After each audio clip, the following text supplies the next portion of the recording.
Quando os irmãos estavam louvando, Deus tem uma palavra para os nossos corações nessa noite.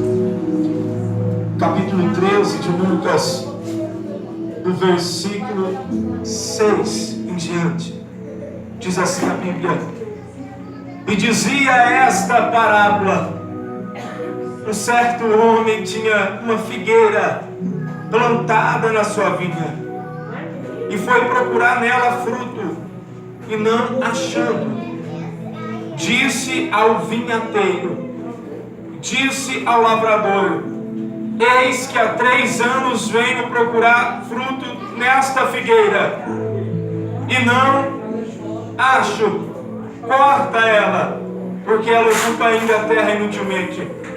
E respondendo ele, disse: Senhor, deixas mais este ano até que eu escave e esterque, e se der fruto ficará, e se não, depois mandará cortar. Glória a Jesus.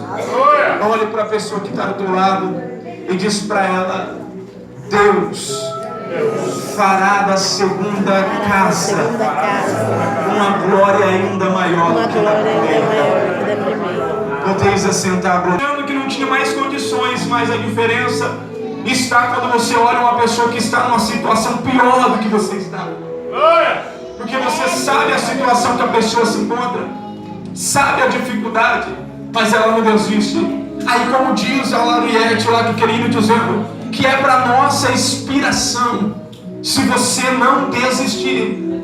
Tem pessoas no nosso meio que eu olho, conheço a vida, a história, e eu comento muitas das vezes com minha esposa, com meu sogro, eu admiro essa pessoa. E meu esposo, o meu pastor que eu digo, meu pai na fé, o meu sogro, ele disse: por que você admira tanto? Eu falei: por causa da força e garra. Por causa da força e a garra dela. Em meio a tantas lutas, tantas discussões, tantos levantes contra a vida dela, e eles estão lá. Eles estão glorificando, exaltando e fazendo a obra.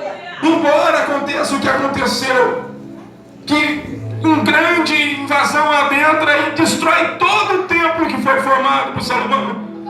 Mas aí Deus usa um instrumento de Deus chamado Zorobabel, e usa também um profeta chamado Ageu e Zacarias para pregoar, para que viesse então colocar o coração para a reconstrução do templo. E um grande reavivamento vem na história. Mas antes de pregar sobre a glória do século do templo, eu quero adentrar nesse contexto que muitas pessoas vão se encaixar nele, porque eu já me encaixei. Porque a espada do Senhor é uma espada de 2 gumes. Ela é penetrante na divisão da alma e do espírito, pois o homem ele é constituído entre carne, espírito e alma. E a palavra do Senhor, ela pega no meio entre a alma e o espírito. E naquele dia Deus disse: o espírito volta a Deus que o deu, a carne, o pó volta à terra, e a nossa alma vai ser escolhida por você mesmo. Ou você adentrará o céu no corpo glorificado, ou você adentrará o inferno para o tormento eterno. Mas Deus levantou pessoas nessa noite que adentraram num culto desse, pessoas corajosas. E olha para a pessoa que está do teu lado, porque eu não vim pregar para a vítima, eu vim pregar para sobrevivente, Luiz Carlos. Eu vim pregar para sobrevivente, mãe Elenai. Eu vim pregar, Clebe, para sobrevivente. Olhe para a pessoa que está do teu lado e diz: você é um sobrevivente. Você não é vítima. Você não é vítima, pastor Renato. Vítima prefere ficar em casa num domingo desse, com frio. Cobriu-se as cobertas, já ligou a TV, colocou a pipoca para estourar e ficou: eu não vou não. Ela olhou com cara feia para mim na escola dominical: eu não vou não. Eu já estou cansado de ir na igreja e tantos lá. Ei, você não é vítima. As vítimas ficaram em casa, mas você não. Você diz: eu sou Paulo, ainda que eu esteja com dores, ainda que eu não seja o que vou pregar, o que vou cantar, eu escolho adorar. Glória a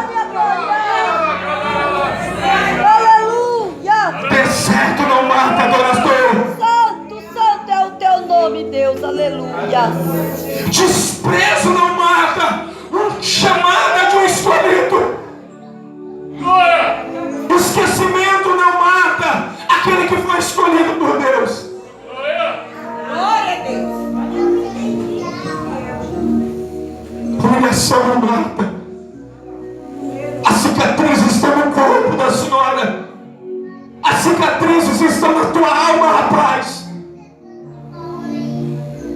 E o Senhor olha do céu e diz: eu vou me colocar de pé nessa noite, assim como eu coloquei por causa de Estevão. Mas Estevão eu coloquei de pé porque ele já vinha com a alma dele para o céu. Eu já estava de braços abertos esperando Estevão.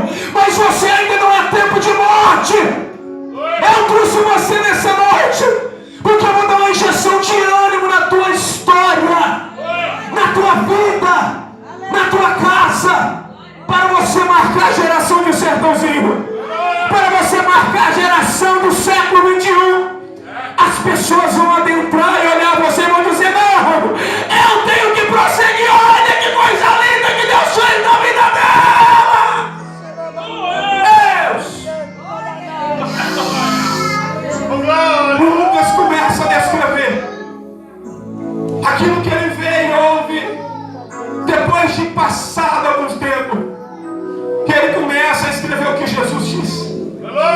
E Jesus conta uma parábola depois de ter acontecido um acontecimento na história bíblica, um cenário onde uma torre chamada Torre de Siloé desaba, cai e mata 18 galileus. Imagine você, senhora, imagine você, rapaz, uma torre cair e matar 18 pessoas. E esses galileus não eram galileus que estavam em Atos dos Apóstolos no dia da ascensão. Não era aqueles galileus que estavam perto do discípulo. E Jesus começa a discursar com eles. E de repente o Pai começa a fazer a ascensão. E ele vai então fazer uma ascensão, subindo ao céu. Os galileus estão parados e começam a olhar o mestre, vai olhando para o céu, de uma forma que eles ficam com os olhos fixados para cima. Então eles ficam olhando. E de repente 2 varões de branco, 2 homens de branco diferenciados chegam e diz: varões galileus, por que estáis olhando para cima? Esse que me viste subir voltará em glória, majestade e poder. Mas quem é esse então, os galileus? É aquele que é o Salvador, é aquele que é o autor e o consumador da tua fé. Não era esses galileus. E eles então morrem, esses galileus da Torre de Siloé. E o comentário começa a acontecer dizendo: eles pecaram, fizeram algo que entristeceram o coração de Deus. E Jesus olha e diz: se vocês não se arrepender da alma, da mesma consequência que teve esses galileus, vai acontecer pior com você, geração de Jerusalém. E Jesus começa a contar a parábola de uma figueira estéril. E ele vai dizer: um certo homem tinha uma figueira plantada em uma vinha. Nós fizemos um sertão de canavial. Sertãozinho é conhecido como o setor canavieiro. Canavial gera cana.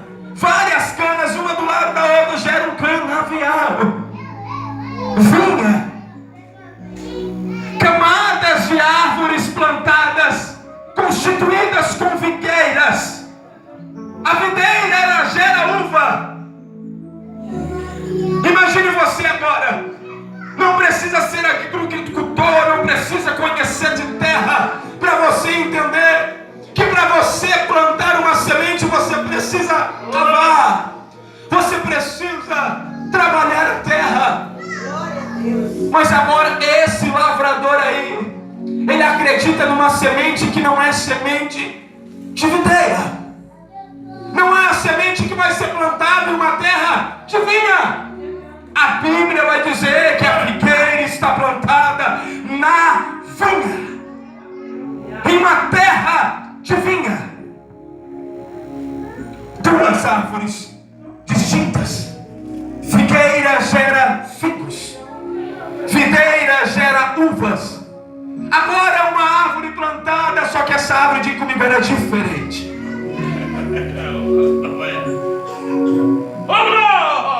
Paulo vai descrever a igreja como lavouras. O salmista vai descrever bem-aventurado, Salmos 1, dizendo: aquele que não assenta em roda de escarnecedores, em conselho de ímpios, mas é como a árvore plantada em ribeiros de água. Aí Jesus veio vindo como a água viva. Jesus é a porta. Jesus é o nosso caminho.